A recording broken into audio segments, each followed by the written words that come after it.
Bwana, habari zenu, habari na wapenda sana watu nyote.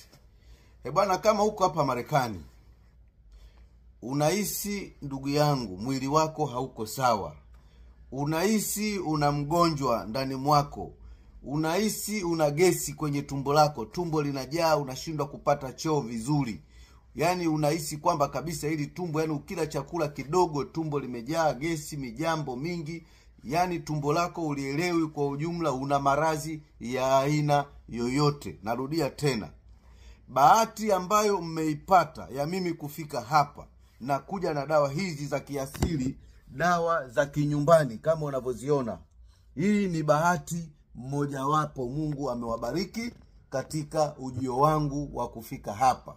Ngoja uumiza matumbo, sina muda mrefu wa kuwepo hapa Marekani. Sawa? Sasa kama unasumbuliwa na magonjwa, naomba unitafute kabla sijaondoka Tanzania, kwa sababu nikishaondoka utaendelea kuteseka na maradhi yako. Kuna maradhi ndugu zangu huwa hayatibiki na tiba za kizungu. Kuna maradhi lazima upate tiba za kinyumbani. Hii mili yetu usije ukaifananisha na mili ya hawa watu wa hapa. Vyakula mnavyokula hapa mnaviona, kila siku mnaua figo, mnaua maini, sawa?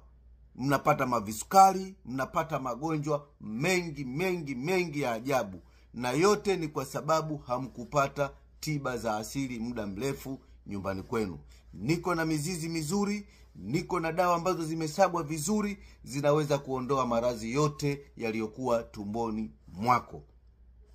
Namba za simu ni 0755 63 12 91. Unaweza ukaanza na +255. Nipo